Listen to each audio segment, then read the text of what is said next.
Welcome to Houston Sports Talk with your host, Robert Land. Thanks for listening to the best Houston sports podcast. And in this one, was it a series-changing Game 2 for the Astros? We're about to break it down with my co-host and regular sidekick, a fellow H-Town sports junkie and veteran journalist, Stephen Curran. Stephen, you know what? This one just was a gut punch with what happened to Luis Garcia.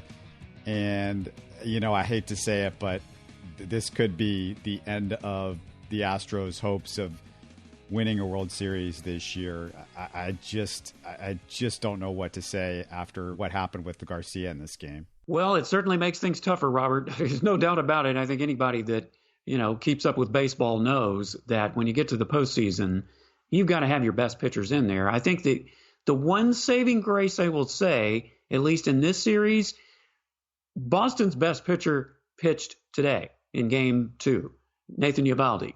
The Astros hit Chris Sale pretty good, even though they didn't score a lot of runs off of him. They certainly made him break a sweat and to come out sooner than the Red Sox wanted him to, certainly.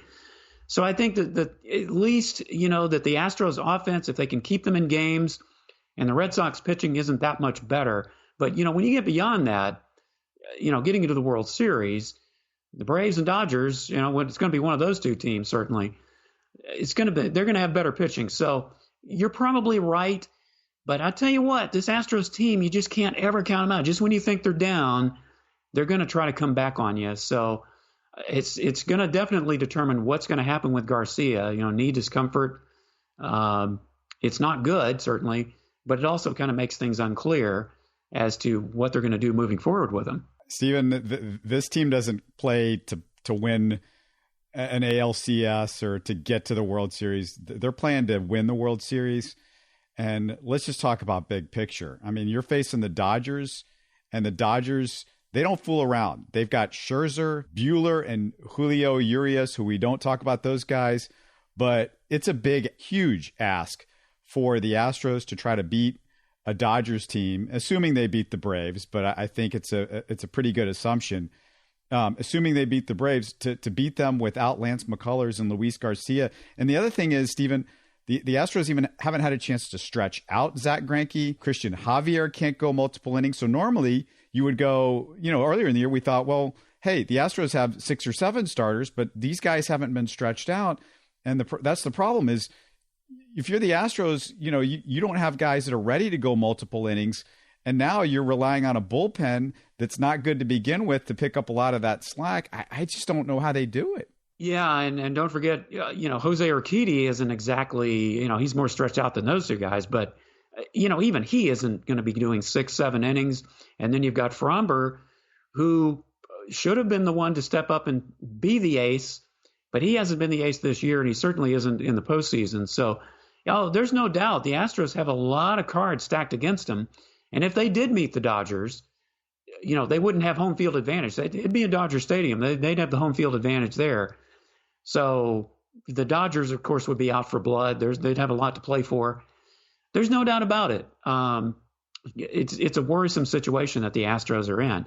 But they are in the ALCS, and we just have to see what happens moving forward. Yeah, the more home field advantage, least of the Astros problem. I mean, they beat the Dodgers when the Dodgers had home field advantage in the World Series a few years ago, if you remember. So I'm not exactly worried about that. I'm just worried that the Astros pitching it's not enough. I mean, to me, they didn't have much of a chance without Lance McCullers. And you and I haven't spoken since we heard the story about, him coming out of Game 4 and what happened there. And him not being available for this series. And, there's the hope, I think, from some people that he could come back, but from everything that I've heard, that's not going to happen. So this is just devastating because you're the Astros. You thought, okay, we have 6 guys that we're trying to fit into rotation just a few months ago. And now Urquidy, hasn't come back all that good, like you mentioned. We know what Odorizzi's issues have been this year, and he looked horrible in this game. You've got Lance McCullers, who's out. You got Luis Garcia that's out. Framber has limped into the last month and a half of the season, not looking all that great, and hasn't looked good in this series. So, Stephen, their starting pitching is bad, and you can't go out there every game and get 2 or 3 innings from your starting pitcher and say, okay, let's throw it over to, Yimi Garcia again and Brooks Raley and these guys. Yeah, you certainly can't. You're asking a lot of this bullpen already. And I have to say, they've certainly stepped up in these first 2 games, but to ask them to do that day after day after day, and then, you have the situation. I understand why they do this, Robert, but I really don't like this format of a 2-3-2. The first 2 games in Houston, then you got the next 3 in Boston on consecutive nights. And then you come back, with an off day and then have 2 more if you need it. Game 6 and 7 back at Minute Maid. I hate that format, and for the Astros, it definitely puts them at a disadvantage. You got 3 nights in a row that you would have to do that and expect your starters to go a long way. And if they don't, go with your bullpen that's already going to be taxed. So that's another issue to consider. If you look at the Astros pitching staff, they have $65 million worth of pitchers that have not pitched in this series.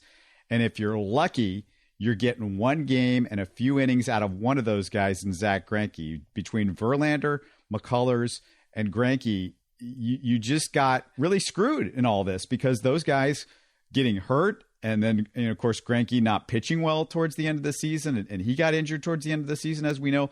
But then Lance McCullers getting hurt.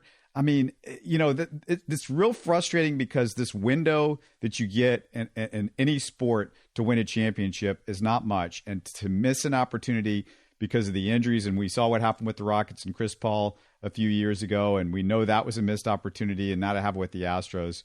I mean, and knowing that, of course, you're seeing the last of Carlos Correa. Maybe, hey, Stephen, he might have played his last game as an Astro at Minute Maid Park today. Think about that. That's very true. And, as far as the 3 pitchers you talked about, I'd say obviously all 3 of them are disappointing in the sense of, that they're injured. But I think for me, the most disappointing was Lance because they just signed him, to that new contract. And I think we even discussed this, Robert. I certainly was a bit hesitant to give him that kind of money just based on his durability or lack thereof. Now, obviously, he had a great season, the best of his career.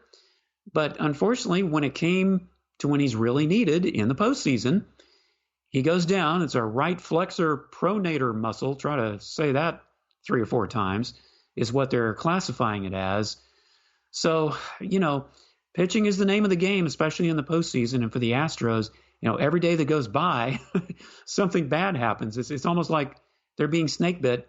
And it's not just the play on the field, really, that it's the pitching and the quality that you didn't have to begin with is just getting worse because of the injuries. One thing I was thinking about is, if the Astros didn't have some of the issues they had with the other starters, you would think that Lance McCullers might have gotten 2 or 3 weeks off in the middle of the season to rest his arm and to get it back going again for the World Series run. You didn't get that chance. He's coming off a short season last year with the COVID stuff. And then, he's coming off the Tommy John surgery. So he hasn't pitched a whole lot in the last few years. The arm strength isn't there. He puts about as much pressure on his breaking ball as any pitcher in baseball because it's so wicked. That plays a big factor in this. And the fact that these guys like Urquidy went down and Odorizzi was struggling and he was hurt this year, all of that, I think, plays into the fact that Lance McCullers got hurt again. I'd have to say so. And I think, too, if you look around baseball, there are just so many more pitchers getting injured year after year. I mean, the Dodgers don't have Clayton Kershaw for the postseason. But as you said earlier, they have Scherzer and several others that can carry the load. But this is just becoming such a problem in baseball. And it doesn't even start with the major leaguers, Robert. These pitchers are getting hurt in high school, college, minor leagues. And then they get to the major leagues and their arm is just completely blown out. And I think a lot of it just has to do with the way they're training. It has to be, but it's an epidemic. And unfortunately, the epidemic is spread to the Astros at the worst possible time, right in the postseason when you're going for a World Series title. As you said, they're in it to win the World Series because it could be the final game as an Astro for some people. So this is what needs to happen from here on out in the series, Stephen. Jose Urquidy, you got to step up, brother. We need Jose Urquidy to go out there in game 4 or game 3, and you need him to give you 7 innings, not have to use the bullpen. They had to use way too many guys, even after they bring in Odorizzi. Odorizzi only going 4 innings was kind of fitting, Stephen, because that's his season, hasn't it been? He can only give you about 4 innings or 5 innings, and he's not giving you enough innings, and he screwed him again, put a lot of pressure on the bullpen. Yeah, and that's the thing. There really is not a starter. I mean, you look down the list, and you've just named them all. There isn't a starter that really goes more than 4 innings, 5 innings, maybe. I mean, Framber is capable of it if he just had his control, but he hasn't, clearly. He didn't last, 2 1/3 innings in game 1, so this is going to be interesting to see. And, thank God for the Astros offense that, they at least did make a game of it finally. They were down 9-0, in the first 2 innings. But as things went on, they kind of chipped away. They blew some opportunities, though, in that game to make it even more interesting. But I think that's really what's going to keep this series interesting, is that the Astros offense is going to at least try to keep them in the games. But boy, it's going to be awfully tough. But you know what? I mean, the postseason is just filled with so many surprises. You just never know who might step up and save the Astros and make them go a little further. You just never know. If you think about it, Uvalde came out of the game in the 6th inning. They made him throw some pitches. Now, maybe he would have gone further if they didn't have the huge lead. But if somebody told you you're getting Uvalde out, I mean, look at what he's done in his postseason career. He's been fantastic. He's their ace. You got him out in the middle of the 6th inning, not even a quality start, you would call it, I guess. And you go, hey, that's good enough. And you scored 5 runs. I don't know, Steven, do you think 5 runs should be good enough to win a game in the postseason? I kind of think getting 5 runs was enough. I mean, you could say they left guys on base or whatever, but and maybe they wouldn't have got the 5 runs if the Red Sox, had their better pitchers in at the end of they didn't have to use their best bullpen guys necessarily or whatever. But yeah, I mean, getting 5 runs in a postseason game should be enough if you think about it. It is for most teams, yes. But if you're talking about the Astros and their bullpen, as shaky as or inconsistent as it's been, and the fact that the starters can't go, I wonder, is 5 runs enough? And it should be. I mean, the Astros are one of 2 teams that have scored 5 runs or more in their first 5 postseason games. I think the Minnesota Twins of '87 were the only other team to do that. Yeah, I mean, so there aren't that many teams that do that on a regular basis. And the Astros are one of them. But as the pitching, if it continues to fall apart, gosh, 5 runs, unfortunately, may not be enough for this team. Was there anything else about this game that's worth, to me, it comes down to what happened to Luis Garcia. It comes down to the fact that the Astros they're out of guys. And if you put Luis Garcia, if you take him out of the equation, I don't know where you are at this point. It's going to be difficult to try to get enough quality innings to beat the Red Sox. And this Red Sox team, they can hit. And what the hell do you do with Kike Hernandez? Oh my God, that guy, he's Babe Ruth, isn't he? Well, we know what the Astros did to him, don't we? Because he was in the Astros system at one point, and now he's no longer there. Between him and J.D. Martinez, talk about revenge is sweet. Yeah, they both got even. Well, they got even before today, certainly. But boy, Kike Hernandez. I do have to say, though, Chas McCormick in Game 2 did his best imitation of Kike Hernandez in the outfield, making that great diving catch in the first inning. Unfortunately, it wasn't, it didn't really make a difference in the game because it was so lopsided after that point. But yeah, Kike Hernandez, talk about another Astro that it just, was certainly under the radar. Nobody really knew who he was in the Astro system, but another one that kind of got away. And now he's doing well in the Boston Red Sox. But man, you can hardly get the guy out in this postseason. Yeah, and I wish Chas had been Kike at the plate. He was over 3 with 3 strikeouts. I mean, he's been great in the postseason. I'm not gonna get on Chas McCormick too much, but yeah, in the field, the great diving catch for sure. And I mean, if you look at the Astros lineup in this game, Jose Altuve 0 for 5, Michael Brantley 0 for 4. So you need to really get the offense going. You need those guys at the beginning of the order to set the table and do stuff. I mean, the Astros great throughout the order, but those guys got to do a little bit more. Altuve, Correa, they were postseason Altuve and Correa in Game 1, and you have that high, and it just goes to show you. I mean, everybody was so excited after Game 1, Steven, and in baseball, it feels like there is no momentum. One game and it's over with. That's the White Sox after Game 3 of the Astros series.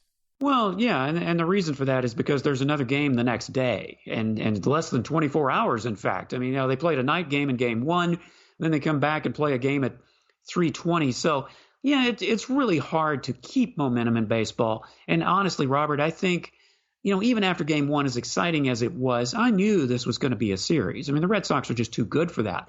Obviously, this was before Luis Garcia started pitching. And he obviously didn't look himself, and he was shaky in the ALDS, and how much this knee thing was in game two that contributed to that performance. One thing I will have to say is, once again, Carlos Correa showing his leadership skills. He was the one that I think first noticed something was up with Garcia. He motioned to the dugout and got Dusty and trainer Jeremiah Randall out. It was Correa who picked up on it. And, Garcia's fastball was definitely well below what it normally is. So, once again, it just shows you that players, watch what's going on. And the leadership of Carlos Correa has been such a big thing with the Astros. But, yeah, I knew it was going to be a series. Boston wasn't, they would probably win game two is kind of what I figured. But it's going to be very tough for the Astros. But hopefully it'll still remain a good series no matter what happens. It's one of these things, Stephen, where you're not satisfied if you're an Astros fan of, hey, we could get to the World Series again because, look, the Astros came so close in 2019. We know this run has got to end pretty soon, especially you lose Carlos Correa. There's also the story that came out a few days ago that Brent Strom is kind of under the radar. He said between the White Sox and the Red Sox series, I saw an interview with him where he said he was, after being asked by Mark Berman from Channel 26 if this could be his last year, said there's always that possibility. Nothing definite, but the potential Correa departure might not be the only thing on the table this offseason. So you're thinking about all of those things going into this postseason. This can't last forever, and the time is running out potentially on Correa and now Brent Strom. And you're right about the fact that he noticed that, and it just makes me think that Correa is going to get that, whatever it is, probably $300 million contract this offseason, Stephen. And he deserves it because about $150 million of that should be just what he brings you in intangibles. You can replace the tangibles, or most of the tangibles that he brings you. You can't find a shortstop with the arm that he's got, but most of the tangibles that Carlos Correa has, you can find in another guy. You can't get the intangibles, the clutch hits, the leadership out on the field more than anything. There's the leadership in the locker room. Altuve, Bregman, maybe those guys can handle some of that. But what he does out on the baseball field, that leadership is almost impossible to find. And he is just extraordinary now. It's all of a sudden it feels like something clicked on last year in the middle of the COVID season. And the last 2 years, Carlos Correa is the alpha of all alphas. Well, that's when we started noticing it. I mean, you remember the postseason last year. How many times did he come out to the mound? He kind of led the way. When did he, he's the one who calmed Framber Valdez down at that one point during the postseason. And I think we had seen bits and pieces of it from him before. But yeah, you're absolutely right. Last year, that's when we really started to see it, the intangibles that Carlos brings. And the fact that it isn't just in the regular season, and he's doing this in the postseason. That's why, unfortunately for the Astros, Carlos is going to get his pay just based on all those things. The intangibles that he is coming through, he's becoming Mr. October right now. And, somebody is going to step up. There may not be that many teams out there that can, but somebody will. I just know it. I feel it. I'd like to think the way Greg Lucas, he talked about on our Astros preview, he's convinced that the Astros are going to find a way to keep Carlos Correa. I would love to be that optimistic, Greg. Love your thinking. But I think that's mainly, I think that's mostly fans talking here. I just don't see it because I think it would have happened by now if it was going to. And I realize it takes both sides. But yeah, Carlos is going to get his due based on all those things. Before game two started, I was thinking in this game two post game, I wanted to bring up, let's stay in the zen. Let's be in the present. Let's enjoy Carlos Correa. in this series and the coming series potentially, and we got so caught up in the pay Correa and the Correa in the offseason and all of that sort of stuff. But once the Luis Garcia thing happened, I was like, yeah, I don't know if I can stay in the Zen thing, because I don't know, Stephen, am I too Debbie Downer on this thing, thinking that there's almost no way that this team can win the World Series with these injuries to the pitching staff? Is it too much, or do you think I'm right in feeling like, hey, the opportunity is like slipped through the hands? It's like the hourglass is like, where's the time gone? Well, you know what, Robert? I'd like to think that you're preparing for the worst, but hoping for the best, and that's kind of where I guess that's where I am. I'm still optimistic. Now if the Astros get down, let's say, 3-1, they go to Boston and lose the next 2 games. My optimism is certainly not going to be very high any more than yours is. But, if they hang around, anything can happen, and that's what I'm banking on. If the Astros can hang around and somebody can come out of the bullpen, or a starter can just wow us with something. I mean, you think about how good the bullpen has been these last 2 games. Now, can they keep it up? I don't know.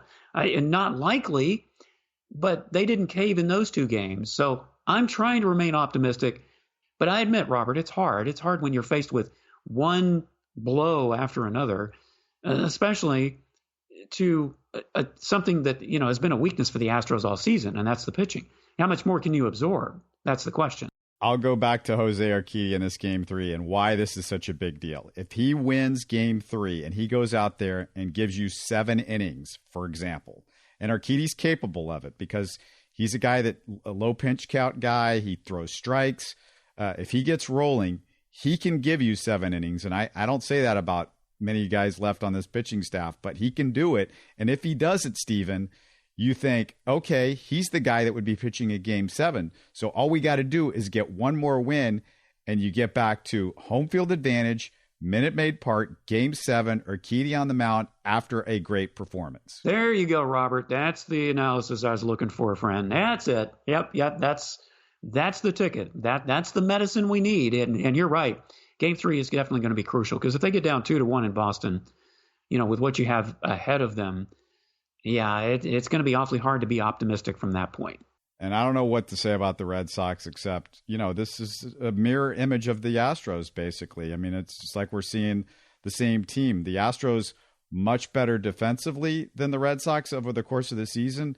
They were the worst defensive team in baseball. The Astros were the best defensive team in baseball. But, Stephen, have we seen the bad defense from the Red Sox yet? Where is the team that played in the regular season?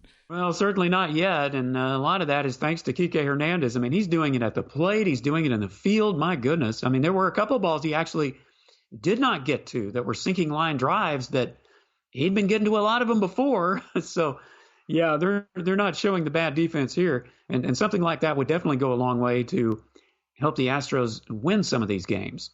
I'm just tired of these guys haunting Houston teams after going somewhere else. It just seems like that never happens in reverse. Who do we got that continually haunt somebody that gave up on him or traded? Who is the guy that has done that for the Astros or the Rockets or the Texans over the last decade or two? Yeah, we'd have to do some research because there just aren't very many. But there always seem to be Houston killers, that come back and haunt the Houston teams, play way over their head. And, what's funny is that a lot of them do that, and then they don't really play well the rest of the teams. But when they face the Astros, or the Rockets or the Texans, as you said, they have the game of their lives. So, yeah, we're looking for some of that reverse action right now. We could certainly use it in this series. I'm not going much longer in this one. We're going to wrap it up. But, one of the Houston killers, if you're listening to this on Sunday morning before the Texans game, we're going to see one of the Houston killers. He wasn't a former Texan, but T.Y. Hilton, best wide receiver in the NFL as long as he's playing the Texans. He is an absolute beast, and he was not healthy all season. And guess what, Stephen? Guess who's playing tomorrow? Yeah, I noticed that too. That was the first thing I thought of, Robert. When I saw that he wasn't healthy, the first thing that came into my mind is, oh, don't worry. They're playing the Texans pretty soon. He'll be healthy. Yeah. So, all you have to, okay, here's what opposing teams will probably start doing is if someone gets injured and they know they play well against the Texans, then that player, he'll get well before the Texans game. I mean, that's just what happens, right? Man, I'm so tired of T.Y. Hilton. Can he go to some other team that's not in the Texans division, maybe? Is that possible? Well, why don't he just retire? If once he retires, we'll never have to see him again. That'd be the best thing, really. Why retire? He's got like 2 automatic, 200-yard games every year, I think, right? That's true. He could probably still do that against the Texans when he's, 60. So, yeah, unfortunately, T.Y. Hilton is probably going to be a factor, whether he's just come off of, an injury or not. So we'll do Texans postgame tomorrow. For most of you listening to this, that'll be later tonight. You can also listen to it, of course, on your Monday drive to work or whatever. We'll have a Texans postgame show, hopefully a good one, better than this Astros one. And then we're going to continue with Astros postgame shows this week. Looking forward to maybe getting another W. I'm talking to you, Jose Urquidy. Get it done for us. That's the hope, really. Jose Urquidy, come on, man. No pressure, Jose. No pressure. Yeah, no pressure. Just Astros season, kind of on the line. We need Urquidy to be Jose Urquidy from the World Series of 2019. But until next time, go Stros. You're listening to Houston Sports Talk. Don't forget to follow Houston Sports Talk on Facebook and Twitter. Subscribe to us on iTunes, Spotify, the Google Podcast app, or the Stitcher app. You can support us by giving us a 5-star review on iTunes or by telling your friends about us. Spread the word, everybody. Thanks for listening.